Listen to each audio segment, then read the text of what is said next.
Hey YouTubers, if you like what you see, make sure you click subscribe below. We're already in week 8, and this is going to be our Thursday night triple threat. And for once in the last 3 weeks, we do not have a karaoke song for you, but we do have a little surprise for you. It's about to be hot. Woo. Forgot to put the quiz. Not this episode anyway. Yeah. Remind me In a of world this one. where losing in your fantasy football league isn't an option, we present to you Triple Coverage Podcast. This is Tony Sexton now. Coming to you live from TCP Studios in Las Vegas, Nevada, Jay Up and James Up are your co-hosts for everything fantasy football related. So sit back, crack a cold one, and enjoy the show.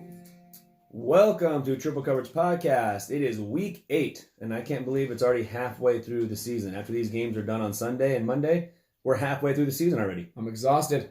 It goes by so fast. So this is our Thursday night triple threat episode, and as you heard in the intro, we do not have a karaoke version song today. It's actually a different, if you watched last week's episode, it's a different punishment that I believe you spun. Yes. Shot of hot sauce. Yes. So I have a little, I can smell it. So yeah, strong. I guess you would call it concoction. That's the vinegar you're smelling over there. I didn't go super deep and go get some random, 10 on a scale of 1 to 10 hot sauce. Yeah, both hot. It's great. The thing that sucks is that both punishments that have been hot sauce or hot related as far as spiciness goes, I've happened to get both, and you're the one that actually likes spicy foods more than I do. Yeah. But that chocolate bar is something I'll never do again. We took it off the wheel of punishment because it just destroyed my stomach. So this, whatever's in there, I can smell it, and it's very strong. It's off camera. You can't even see it, but it's just very strong, like vinegar smell. And I'm sure it's going to destroy my stomach, but it cannot be as worse as that chocolate bar, because I'll never do that again. No, and you don't have any milk, I see again. You do have water, so yeah, I don't know. I guess you can extinguish it that way. I don't think it's going to be that bad. It's more the right away it's going to hit you. It's not going to be like it's going to tear your stomach up. The thing with hot sauce for me is if it touches my lips, on the outside of my lips, it's 100% going to be a cold sore or some kind of... This could last a week, and I'm getting married next week, so that honestly is what I'm worried about. Like, my heart's kind of pounding because I'm not trying to get a cold sore a couple days before my wedding. You want a straw? 2nd. You want a straw? No, I'll just shoot it back. I'm going to no hands it. I'm going to put my mouth all the way around it. You? No, I don't know. All right, so let's get into it right now. We have a review of last Thursday's game, which actually was the Chiefs and the Broncos. We thought it would be a little bit better of a game. I actually liked the Broncos a lot, plus that 3.5 points. Yeah, you did. Mahomes gets hurt, and they still blow out the Broncos. Joe Flacco was sacked 8 times. Oh, I know, because I played against Kansas City's defense, who put up 26 points in one of our leagues.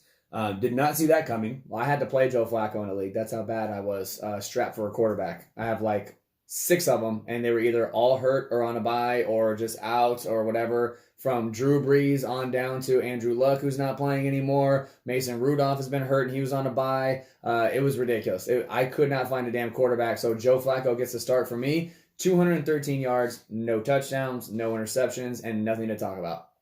Yeah, there was really nothing to talk about at all. And even the fact that Denver's rushing game didn't look good at all. Like, everyone's been running all over Kansas City this year. Yep. They haven't stopped anybody. Royce Freeman, though, I was forced to play in Venetian League, and he's been my guy that I keep wanting to put in there, but I couldn't find a spot for him. Well, I finally had Christian McCaffrey on a bye, and so I had to play Royce Freeman, and luckily he bailed me out with a touchdown and actually scored double-digit points. He had like 16 points for me in a PPR league. Well, actually, the funny thing about that, too, is we've talked about it all year long, is that it's a true 50-50 split. Like, they don't look at what Lindsey did last year and say, well, he deserves a job. They drafted Freeman with a high pick, and they're going to use him, and he's a good running back. Did we introduce ourselves? I'm James, by the way. This is Jay. Go ahead. Oh, okay. And you can find us on Twitter at TripleCodeJ and at TripleCodeJames. Yes. But get back to the game here. So Royce Freeman basically gets 10 carries in the game. Lindsey gets 11. So it's pretty much a 50-50 split. Mm-hmm. They both ran for 36 and 35 yards, respectively.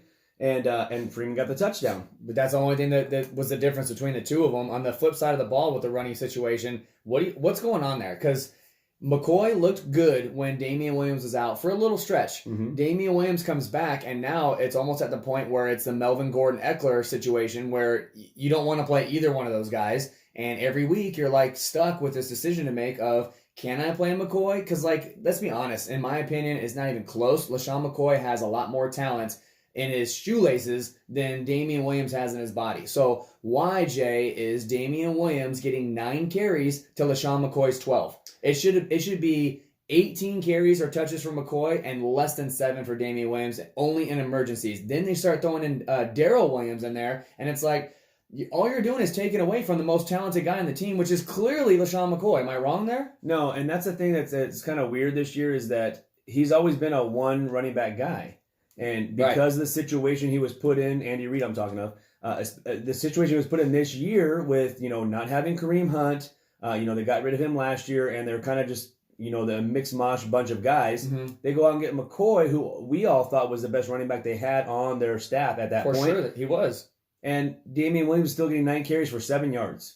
So McCoy goes 12 carries for 64 yards. He was the only one that averaged more than 4 yards a carry, right. And it wasn't even close. Damian Williams, 9 carries for 7 yards. He actually averaged less than a yard per attempt, and they kept giving him the ball, which was dumbfounding to me. But then the receiving game, same thing. McCoy gets 2 targets, catches both of them, 2 for 12 yards. Damian Williams gets 3 targets, Jay, 2 catches, -1 yards. Mm-hmm. He actually lost yardage. So in total, Damian Williams had 8 yards on 11 touches. Stop. Why are they still giving him the ball? I don't know. They're forcing it basically, and that's kind of like you said the situation in Los Angeles with the Chargers. Yes, is like they're forcing it, and so now it's making both guys almost unplayable. Like McCoy's still getting you almost flex numbers, almost. He needs to basically get a touchdown to give you that RB2, RB3 stat. But Damian Williams to me is unplayable. Like, I have him in one league because I wasn't able to ship him off at the right time. I tried my hardest, believe me. Mm-hmm. I wasn't able to ship him off.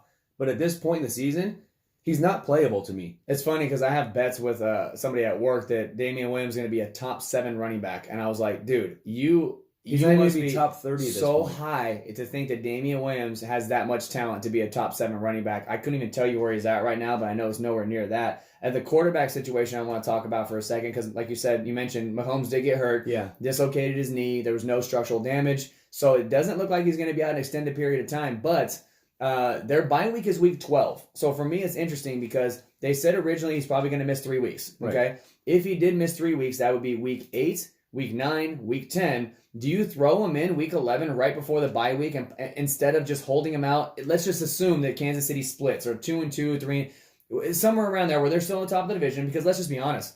The race in this division, there isn't one. You have Denver Broncos who just got annihilated. That puts them at 2-5 and well behind the Chiefs at 5-2. You have the Raiders now who I think are 3-3 or 3-4, so they have a losing record. 3-3. And then you have the Chargers, who's also not doing anything. No, the Chargers only have 2 wins as well. So and they're 2-5. So it's like, why rush him back? You can't look at the next 4 weeks. You have to look at the next 4 years with Mahomes, or 5 or 7 years with Mahomes. Why rush him back? So in my opinion, what they should do is hold him out through the bye week and return week 13 for your playoff run, fantasy purposes wise. But why rush him back? They're saying it's a stretch that he might play this Sunday. Why? There's no reason to bring him back this Sunday. I think that's fake news. I think they're trying to throw the Green Bay Packers off, thinking that he's. I think there's no doubt in my mind he's not playing on this Sunday. What if they put a brace on it and they double brace it, put the thing on it, and say, look, you're not going to be mobile, but we still trust you with your arm strength to be a lot better quarterback than Matt Moore. The only way I see them rushing him back this year is if the Chargers or the Raiders start winning, right?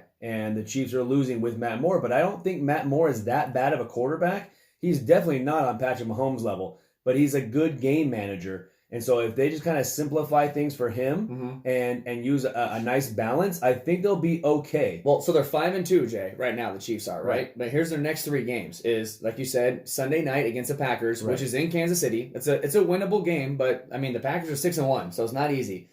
Following week is week 9. They play Minnesota Vikings. Another kind of a tough matchup. Then they play at Tennessee.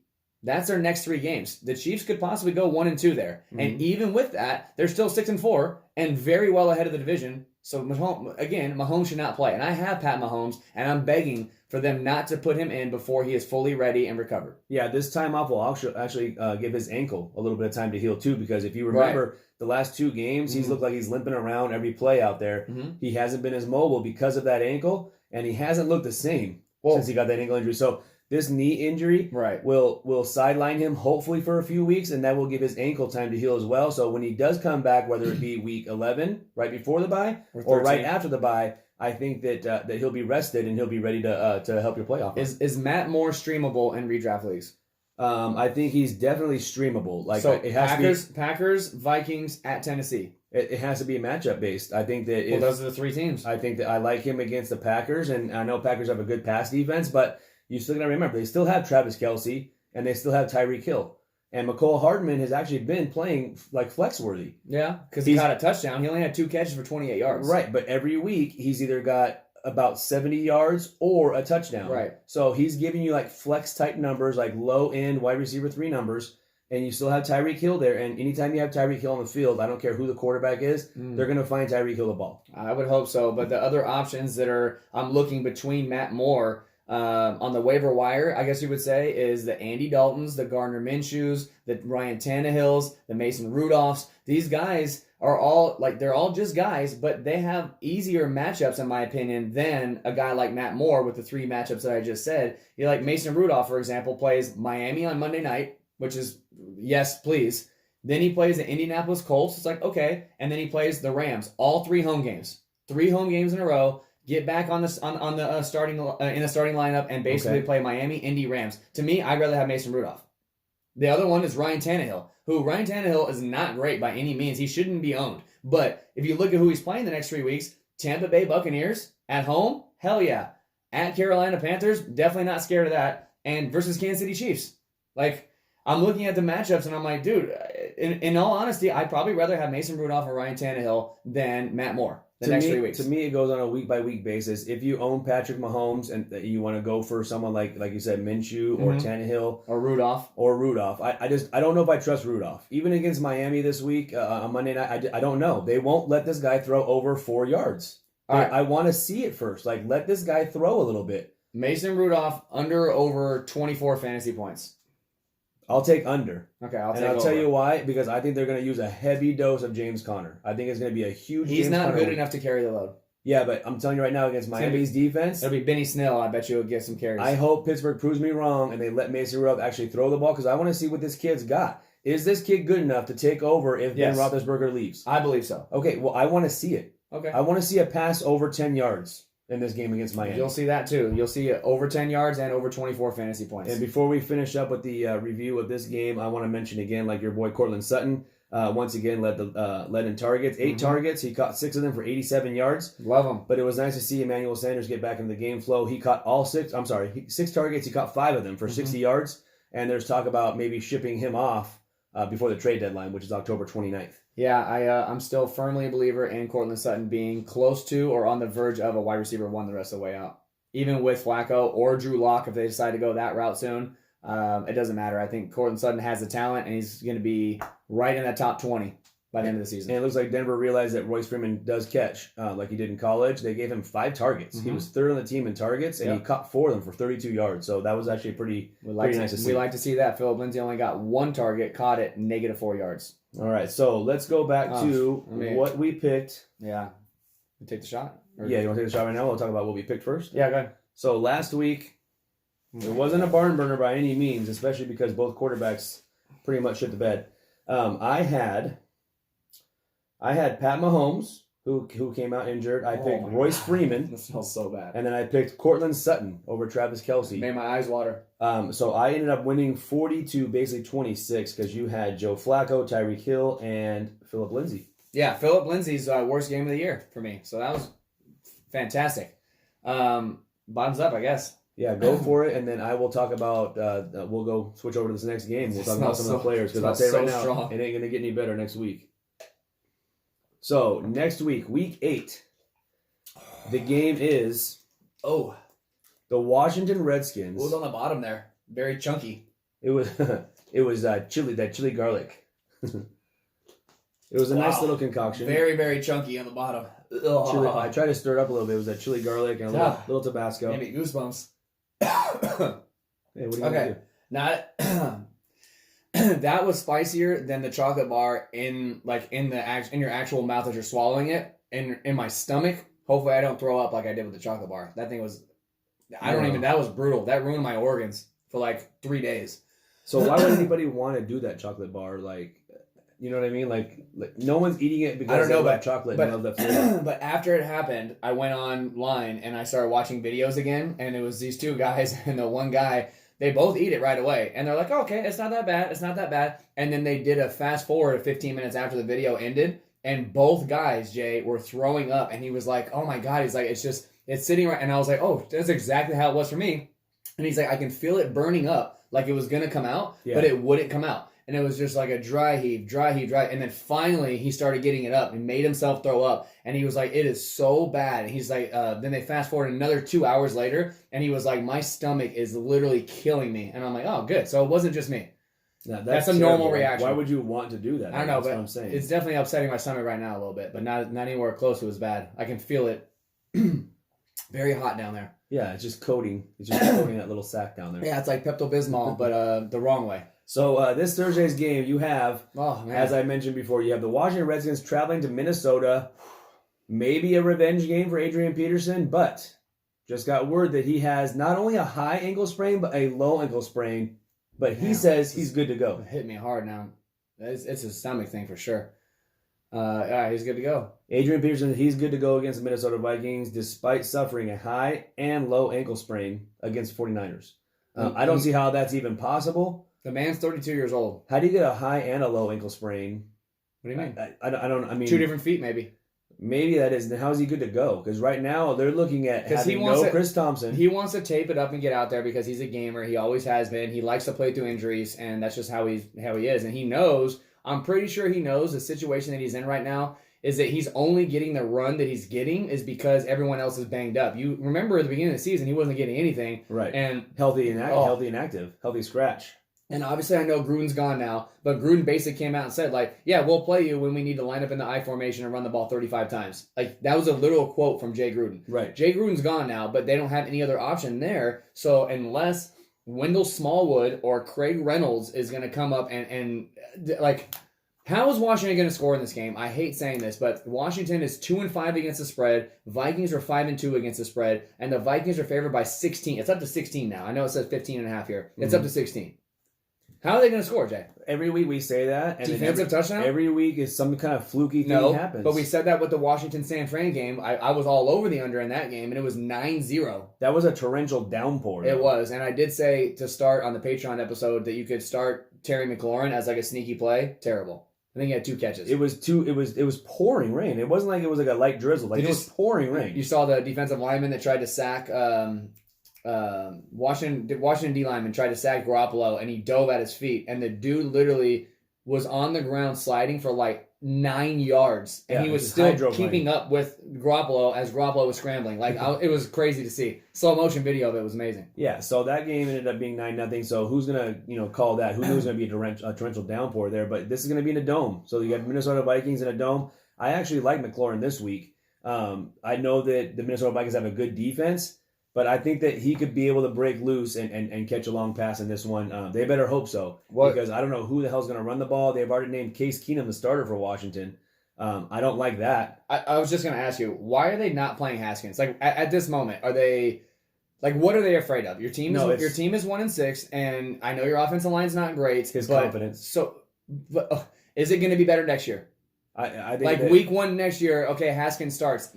Is it going to be that much better of a difference of like confidence-wise or offensive line-wise where they're going to be like, you know what? We didn't trust last year, but this year our offensive line is absolutely stacked, and we're going to put you back there. It's never going to be good. So you're a 16-point underdog on the road. Throw them out there and get them some starts before the season's over. That's not how it works. It's week 8. With young quarterbacks like this that you Jay, go out there and throw 5 picks and then just be demoralized. It's worse, Jay, to throw him in halftime, which is what they did the only time that he's played, is they literally in the middle of the game throw him out there and he throws 3 interceptions. Yeah, I can see how that would be irritating. But to know coming in that you're going to be the starter and you're on primetime TV on a Thursday night, get his feet wet, put him out there and let him see what he can do. What's going to happen? What's going to happen? He throws a couple interceptions. Yeah, and then he starts losing confidence, and that's not what you want from a guy that's a top 10 pick. If I'm the head coach, he's number 15. You write it out for this season. You already know the season's a loss. Like it just right. Done. So what do you have to lose? So right, his injury, James, injury to what? Play for next year. Injury for what though? Jay? What are you putting him in for, James? Come to on. lose again? To see what he has, to see if he's got. He doesn't have anything, James. But next year he will. They're going to get a top 10 pick because they're so terrible. Next year they're going to be that much better. Okay. They'll be better than they are this year because they're not going to spend a first round pick on a quarterback. So they're probably going to spend it on either an offensive lineman or maybe a running back if Darius guys can't get healthy. That's what they need. Another receiver. That's what they need. A ninth running back. They don't have any good ones. Darius guys, when he's healthy, he's hurt. That's what I'm saying. He's hurt. I guess I disagree.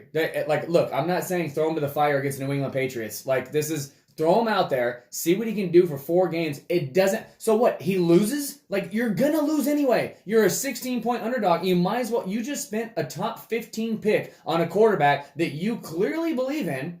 Look at what happened with Daniel Jones. That Giants team was absolutely horrendous when he came in. They didn't have an offensive line. Saquon Barkley was hurt. The whole Golden Tate was suspended. He had nothing. They threw him out there and he won a game. It's and now what? He hasn't given the job back. No, but you know what's funny is there are already rumblings. You just read it. You just read it just a couple days ago. There's already rumblings.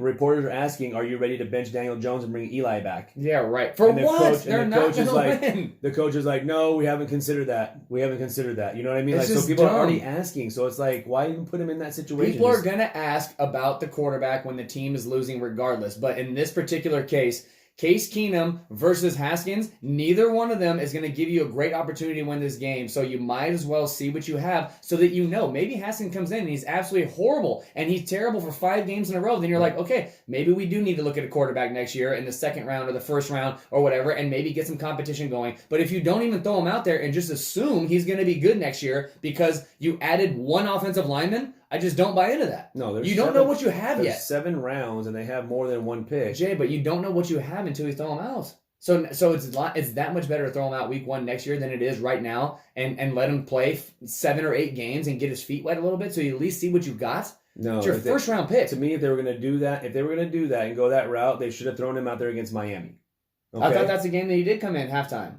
No, that was against the Giants when he came in at halftime. Okay, I knew it was a crap team. If they were going to do that and go that route, James, they would have done that against Miami and named him the starter for the Miami game and had all week to prepare and been like, this is your game. You go out there so we can get a little bit of confidence behind him and maybe carry some momentum into the next week. They didn't. Case Keenum played. They lost they won by a point, 17-16 over Miami Dolphins. And so now you're gonna throw him against a tough Minnesota defense. The thing is that you're just assuming that every starting quarterback that's a rookie or a younger kid has 0 confidence, and that the first time he throws 3 interceptions, he's just broken. He's done. He'll never come back again. It happens to everyone, and everyone's gonna be in the situation where they're gonna have to pull himself out of. So you can't just assume that because he comes out against Minnesota this week, let's say, and throws 3 interceptions in the first half, Haskins is just done. He's just done. His confidence is shot, and he's just done forever. It's not everyone's like that. People have the drive to be able to come back from that and say, wow, I just looked at the tape, and I made 3 really bad mistakes. And you know what I'm going to do? Not do those things the next game and get better. Not just go into a hole and just die and never come back. That's all I'm saying. Okay, well, do you want to do your picks for you lost, so you get to actually pick first? Yeah, it's sitting great in my stomach. I'm glad we recorded this episode first today, so I have 5 more hours just to sit here with hot sauce on my stomach. Minnesota, Jay, is 3rd right now in rushing yards, averaging 160 yards per game. I see Dalvin Cook having a gigantic game. Even Alexander Madison's got a little bit of allurement to me. Maybe throw him out there if this game gets out of control. In a flex spot? Flexy. Washington, Jay, is 30th in scoring, averaging 12 points a game, and they are 28th in total yards, averaging 291 yards per game. Again, I'm not sure how they're going to score. So first pick for me, basically, I don't know now in this situation. I'm going to talk it out loud. Do I take the obvious quarterback and Cousins and then give you Dalvin Cook and Stephon Diggs? Right. So, but then I also don't. So if I get Case Keenum, it was the same thing with you with Mahomes, right? You got Mahomes and Matt Moore because the guy got hurt, correct? If Case Keenum, I got him in the first half. If Haskins comes in the second half. I didn't get Matt Moore's points. I gave it to you. Oh, I didn't add Matt Moore's points in. Okay. Just because you have the starting quarterback for whoever's on that team. I'm fine with that. I don't care. We haven't done that in the past. The only time we've done that was when a guy's been questionable. If you pick Adam Thielen. Okay. If you pick Adam Thielen and he all of a sudden didn't play in the game, you would get what is his name? Olabisi Johnson. That's a guy that came in for his. Well, okay. But I don't care if you want to do starting quarterback. That's fine too. I don't care. Well, I'm just concerned that Case Keenum's going to get pulled at halftime down 24 points, and then it's going to be Haskins. That's fine. If you pick So Keenum, I want to establish that now, because if not, then I'll take Cousins. You get Keenum. You can have Keenum and Haskins. You can have a starting quarterback. That's For fine. Washington. Okay, so I'll take Dalvin Cook as my first pick. Well, then I'll take Cousins and Diggs. Well, yeah. So we don't know if Thielen's playing. Okay, so Thielen is listed as doubtful, but the coach came out just on Tuesday morning and said that he's not out. He's not ruled out. Okay, That's basically what he said. So it's very vague. I'll take Terry McLaurin, and I'll take Case Keenum. Okay, so that leaves me with I need a running back. So I guess I will take Adrian Peterson. And if Peterson doesn't play, then you want Smallwood? Yes. Okay. Not both. No, If Peterson suits up. If Peterson suits up. Or if Peterson plays. Mm-hmm. You got Peterson, doesn't matter. If Peterson doesn't play for whatever reason, you by default have Smallwood. Right. Okay. So for Jay, Kirk Cousins, Stephon Diggs, Adrian Peterson, for James, Dalvin Cook, Terry McLaurin, and Case Keenum / hopefully Dwayne Haskins, because I'm not going to lie, I feel very passionate about Dwayne Haskins, Jay, because I have him 4 out of the 8 dynasty leagues that I'm in, because I literally think that this kid is going to be very good one day. So I just didn't know they were going to keep putting him in, taking him out, putting him in, taking him out. Leave him there and let him see what he can do. I think he'll be good one day as well. Wow, this is a shaky wheel. The shaky wheel gets... Oh, man. Chug him. Damn, anything that has to do with the stomach, I guess I'll just keep hitting on. So that's a damn, man. So that's like a liter or whatever it is of milk. No, I had to do that last time. No, you didn't. The Yeah, milk? I did the chug 'em. Yes, I did. It was All right, strawberry milk. so you do a shotgun of beer, and then 12 ounces of milk. I'm not doing strawberry, dude.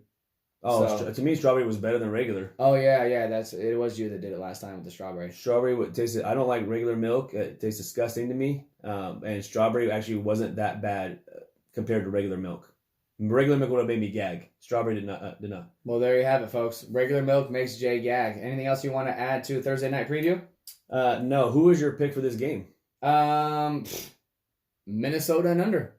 See, I'm not touching the over-under. I'm taking Minnesota minus the 16 points here, and I'm not going to mess the over-under because I just did that on last Monday, and I should have just bet New England straight because I like them so much, and I bet New England and over, and then watch the Jets go to the red zone 5 times and throw 5 picks for 0 points. That is true. So I went under by 10 points, even though the Jets had the ball in New England territory many times, and they came away with 0. So I will not mess with the over-under in this game. I will bet Minnesota straight. I think this is going to go to minus 17 by the time it kicks off, and I also believe the under-over might creep up to like 42.5. So I will take Minnesota and under. All right. Ready to crack it? Let's crack it. That was a long one.